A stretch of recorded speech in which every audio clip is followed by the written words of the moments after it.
let's just go right through addiction. Let's go right through that process, and let's just hit my bottom. And my bottom was, I was sitting on a fire escape. How old were you at this time? I was 23 years old. No, yeah, I was 23 years old. Back in Pittsburgh? Yes. So I'm sitting on a fire escape, and I am on a 4 or 5 dayer, and all I wanted to do was just black out. So the only thing that would level me off at that time was tequila.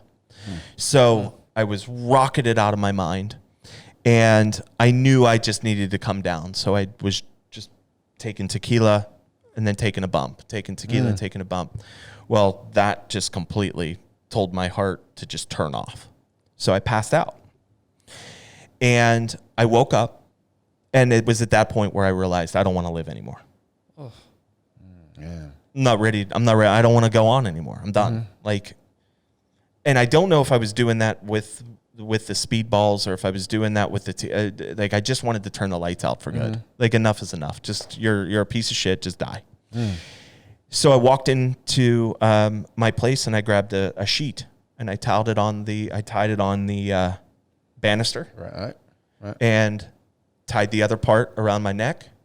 And I was like, well, I mean, if I'm gonna go fucked up. So took 2 more bumps, and it was that part that I passed out. So I passed out on the fire escape with a noose with a yeah. I was just gonna throw myself over. I don't think I would have had the balls to do it, but I wasn't in my right mind. So I think at that point, that Charlie would have done anything. Right.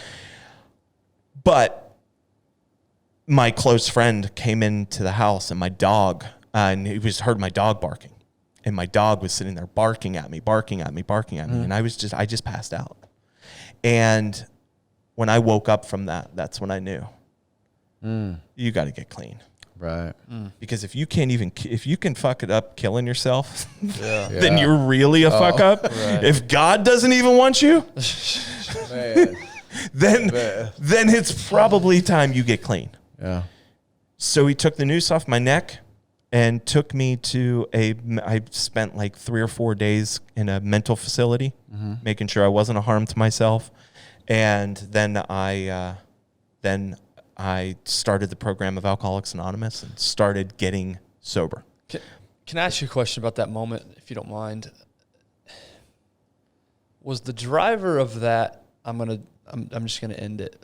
Was it a lonely feeling?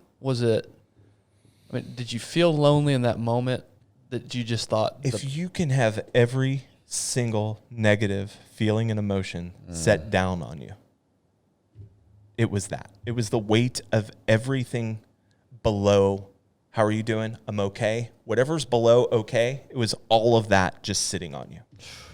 There was just no purpose for me to live anymore. I didn't have a purpose anymore. Yeah. And thinking back on that day, and thinking back on preparing myself, walking into the bed, pulling the sheet off, I'll never forget that feeling. I don't remember much of before then because it was such a long binge, but I remember pulling the sheet off. Like, you just don't deserve it. Going through the motions, feeling that, knowing I can feel the sheet on my hands. I can feel the sweat on my palms. I can feel the hot concrete or the hot metal of the fire escape burning the back of my leg. I mean, I can go through every sense of that moment, and knowing that I was very much ready. Like, I wanted to die.